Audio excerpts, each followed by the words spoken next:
Jacobo nació en un hogar marcado por promesas y tensiones.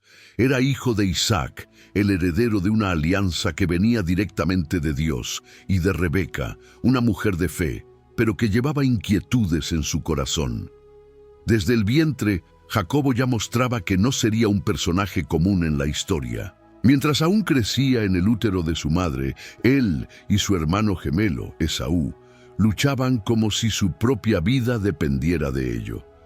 Lo que podría ser solo un movimiento natural, adquirió otro significado cuando Dios reveló a Rebeca que dos pueblos estaban en su vientre y que el menor prevalecería sobre el mayor. Un presagio de que las cosas nunca serían simples para Jacobo.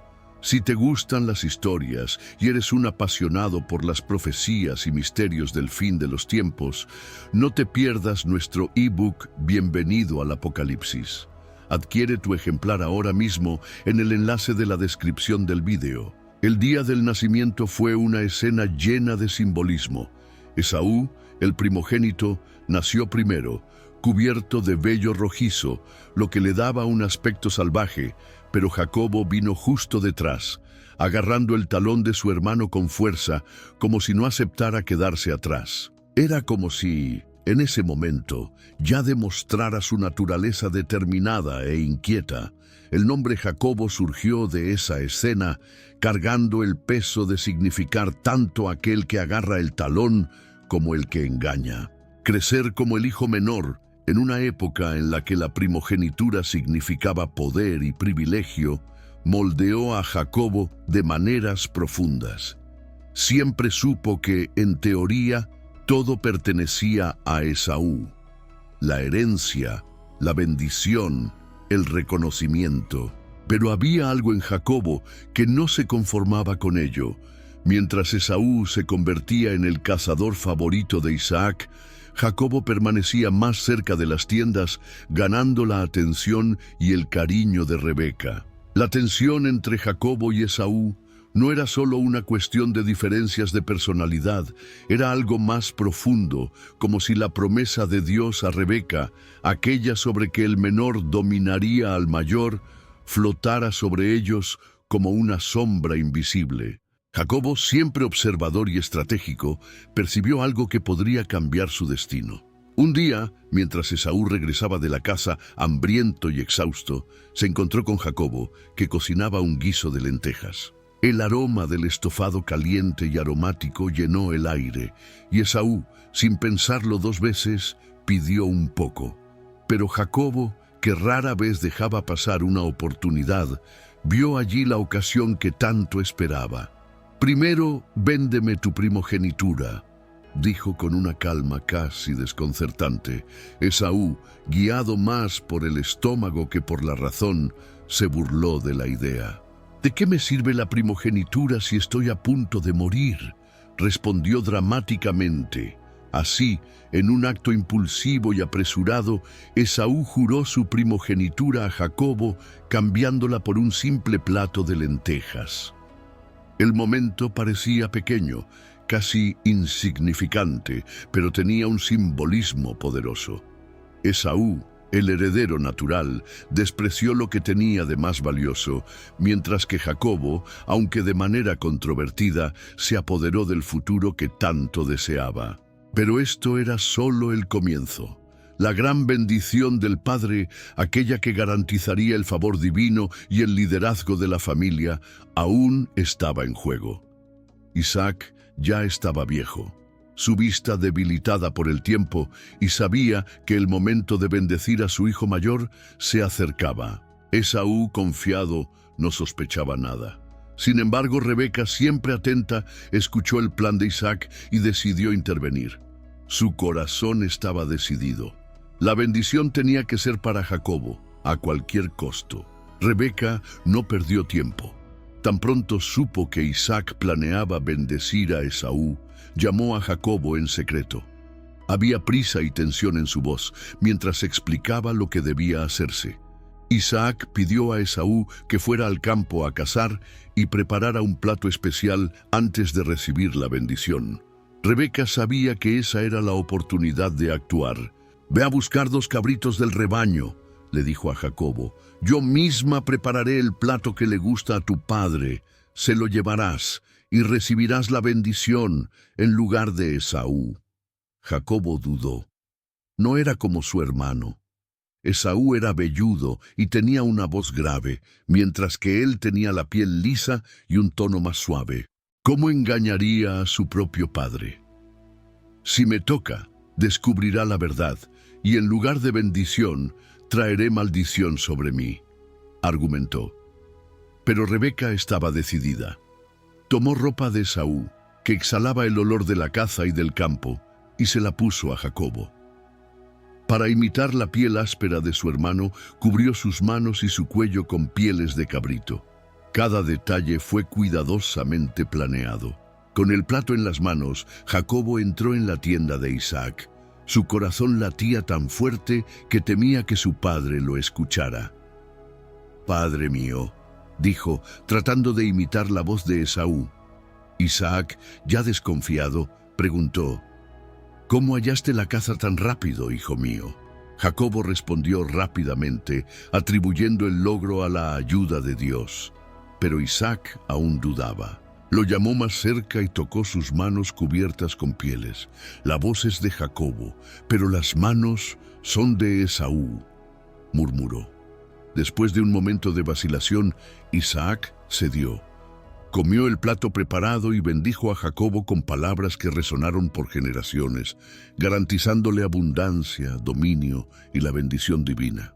Pero apenas Jacobo salió, el sonido de pasos en el horizonte le provocó un escalofrío. Esaú estaba regresando, con el plato en las manos y la expectativa en el rostro. Cuando Esaú entró en la tienda de Isaac, aún sosteniendo el plato preparado con tanto cuidado, tenía en el rostro la expresión de quien esperaba un momento triunfal. «Padre mío, levántese y coma de la casa de su hijo para que me bendiga», dijo con confianza. Pero Isaac, sorprendido y confundido, preguntó, «¿Quién eres tú?». La pregunta paralizó a Esaú por un instante. «Soy yo, Esaú, tu primogénito», respondió, sin comprender lo que estaba sucediendo. Fue entonces cuando la verdad comenzó a revelarse como un trueno en un día de cielo despejado. Isaac tembló de asombro. «¿Quién fue entonces el que trajo la caza antes que tú?». «Yo comí de todo y ya lo he bendecido, y él será bendecido». Las palabras de Isaac cayeron como una espada en el corazón de Esaú. El grito que dio fue desgarrador, una mezcla de dolor y rabia. «Bendíceme también, padre mío», suplicó. Pero Isaac no podía deshacer lo que había sido hecho. La bendición ya había sido dada e era irrevocable. Esaú salió de la tienda con la mirada cargada de odio. No podía aceptar lo que había perdido y comenzó a alimentar en su corazón el deseo de venganza. «Los días de luto por mi padre están cerca. Después de eso, mataré a Jacobo», pensó, dejando traslucir su plan a quienes estaban a su alrededor. Rebeca, al escuchar esas palabras, supo que debía actuar rápido para proteger a Jacobo. Llamó a su hijo menor y le explicó la gravedad de la situación. «Tu hermano está furioso y quiere quitarte la vida. Debes huir a la casa de mi hermano Labán, en Harán. Quédate allí hasta que la ira de Esaú se calme». Con el corazón pesado, Jacobo se preparó para partir. Antes de irse, fue hasta su padre, quien, sin saber el plan de Rebeca, le dio otra bendición, enviándolo en paz. Esa noche, con miedo e incertidumbre, Jacobo comenzó su viaje, pero lo que no sabía era que Dios tenía algo extraordinario reservado para él en el camino. El viaje de Jacobo fue largo y solitario. Con cada paso se alejaba del hogar que conocía y se acercaba a un futuro incierto.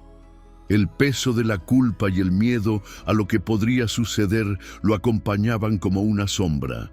Sabía que Esaú estaba furioso y la distancia era lo único que lo mantenía seguro.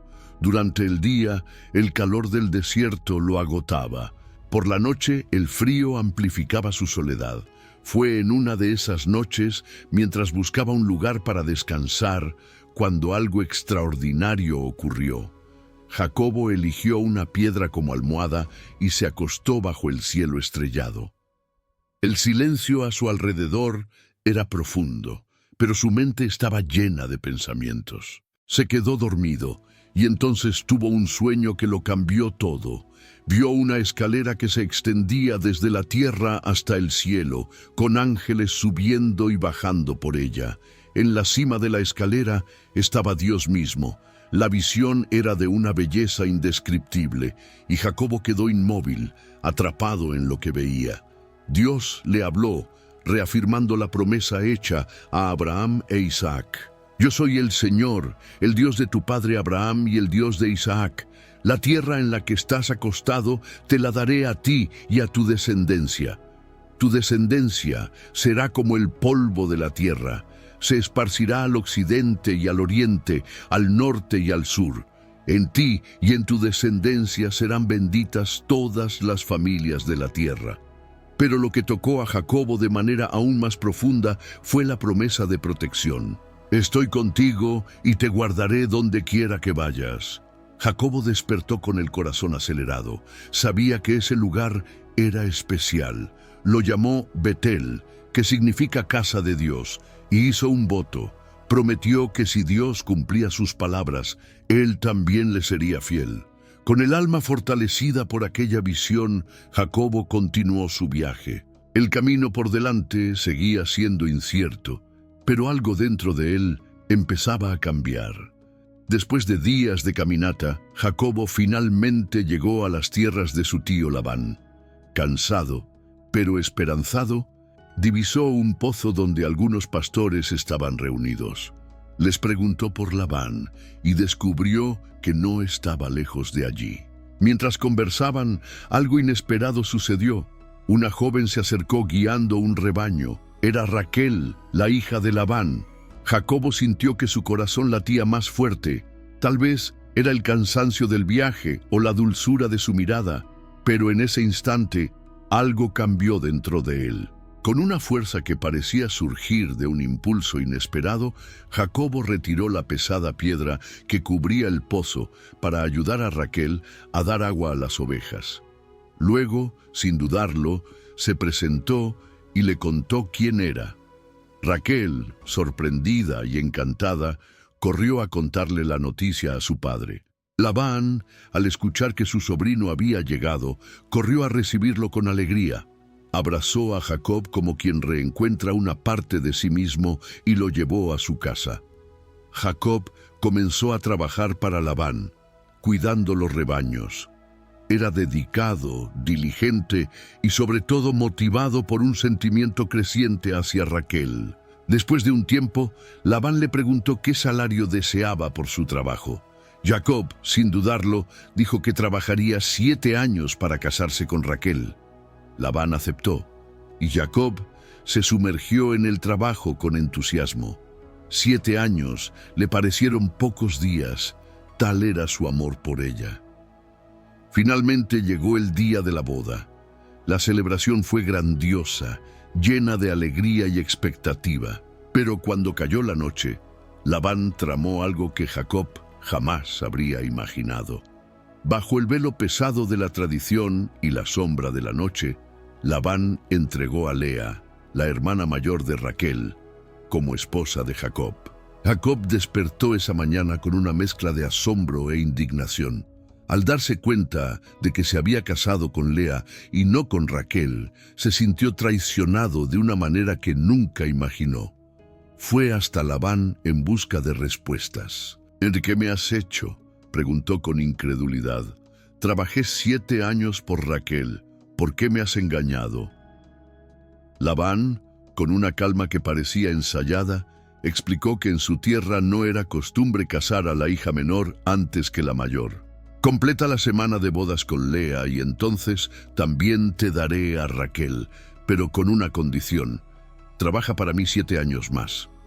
Jacob, aunque molesto, aceptó. Su amor por Raquel era mayor que su frustración y sabía que no podía dar marcha atrás. Comenzó a vivir con ambas hermanas, pero la situación estaba lejos de ser armoniosa. Lea, sabiendo que no era la preferida, buscaba reconocimiento y amor. Por otro lado, Raquel, aunque amada, sufría por no poder tener hijos. Cada una lidiaba con la complejidad de esa relación de formas distintas, y Jacob estaba en el centro de todo. Con el tiempo, Lea dio a luz a varios hijos, cada nacimiento con un significado profundo. Cada nombre que elegía era una súplica o una declaración sobre su vida. Rubén, Simeón, Leví, Judá.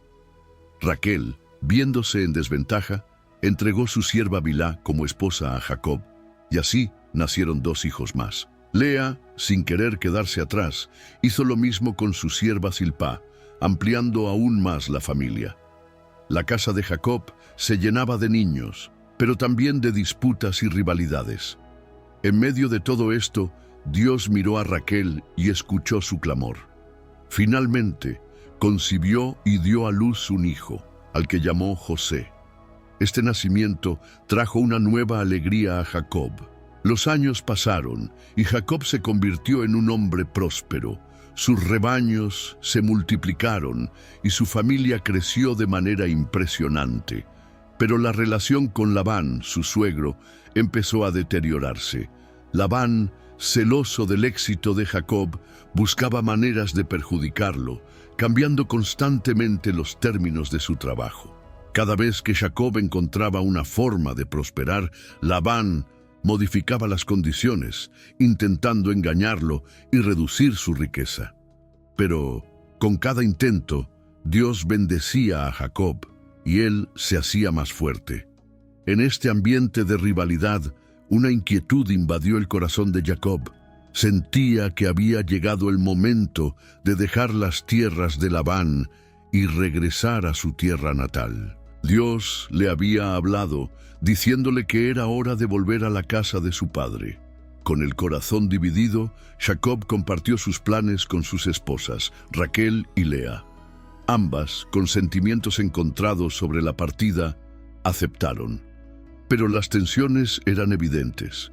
Raquel, por ejemplo, sentía un fuerte apego al lugar donde creció y a su padre, pero sabía que la obediencia a Dios y su amor por Jacob eran más fuertes. La decisión fue tomada y Jacob preparó su partida en secreto.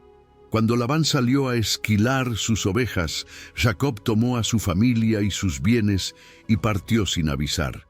Pero Raquel, en un acto que Jacob quizás nunca entendió por completo, robó los ídolos de su padre. Cuando Labán se enteró de que Jacob había huido, su ira fue enorme. Persiguió a su yerno durante varios días hasta alcanzarlo. El enfrentamiento era inevitable y las palabras intercambiadas entre ellos fueron un recordatorio de que no todo viaje es tranquilo. Pero lo que Labán no sabía era que Dios se le había aparecido en un sueño y le advirtió que no hiciera daño a Jacob. Cuando ocurrió el reencuentro, se hizo un pacto, sellando el fin de la persecución, pero también marcando el comienzo de un nuevo capítulo en la vida de Jacob, quien ahora se enfrentaba a un gran desafío: regresar a su tierra natal y enfrentar al hermano que tanto temía. Con el pacto hecho entre Jacob y Labán, la tensión con su suegro finalmente quedó atrás. Pero un temor aún mayor ahora dominaba el corazón de Jacob. Sabía que su regreso significaba un inevitable encuentro con Esaú, el hermano que había jurado venganza. Los años no habían borrado el recuerdo del día en que Jacob le robó la bendición. ¿Qué haría Esaú ahora? ¿Aún lo odiaba? ¿Lo estaría esperando, armado y listo para atacar? Estos pensamientos no le daban paz mientras guiaba su caravana por el largo camino de regreso.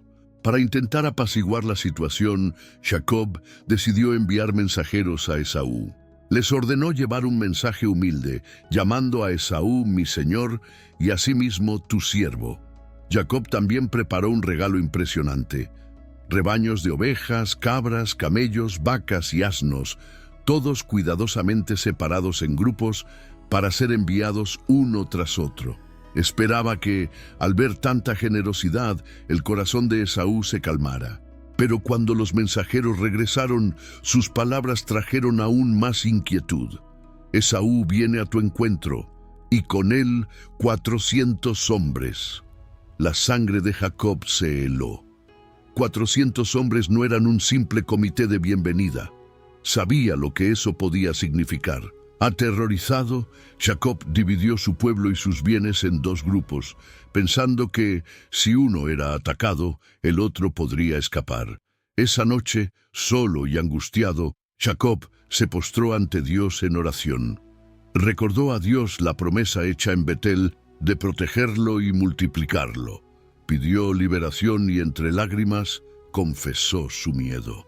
Pero antes de que amaneciera, algo aún más extraordinario sucedió. Apareció un hombre misterioso y en lugar de huir, Jacob se aferró a él. La lucha que comenzó en la oscuridad de la noche parecía no tener fin. Jacob, ya cansado del largo viaje y con el peso del miedo sobre sus hombros, encontró fuerzas que ni él mismo sabía que tenía. Se aferraba al hombre misterioso con toda su energía, como si su propia vida dependiera de ello. No se intercambiaron palabras al principio, solo el sonido de la lucha, los pasos sobre la tierra seca y la respiración pesada que resonaba en la soledad. Cuando comenzó a amanecer, el hombre tocó la articulación del muslo de Jacob y ésta se dislocó de inmediato. El dolor fue agudo, pero Jacob no lo soltó. Al contrario, apretó aún más a su adversario, decidido a no dejarlo ir. Entonces, con una voz que parecía mezclar autoridad y misterio, el hombre dijo: «Déjame ir, porque ya ha amanecido». Pero Jacob, herido y exhausto, respondió con firmeza: «No te dejaré ir, a menos que me bendigas». Fue en ese momento cuando todo cambió. El hombre, que Jacob pronto comprendió que no era un simple viajero, preguntó: «¿Cuál es tu nombre?». Y Jacob, como si admitiera algo más profundo que un simple nombre, respondió: «Jacob». Entonces el hombre declaró: «No te llamarás más Jacob, sino Israel, porque has luchado con Dios y con los hombres y has prevalecido». Y allí, con el sol naciendo sobre él, cojeando a causa de su pierna, Jacob recibió una nueva identidad. Ya no era el engañador, ahora era el hombre que luchó con Dios y fue transformado. Poco después, Jacob vio a Esaú acercándose con sus hombres. Se inclinó 7 veces en el suelo mientras su corazón latía descontroladamente. Pero para su sorpresa, Esaú corrió a su encuentro, no con armas en sus manos, sino con lágrimas en los ojos.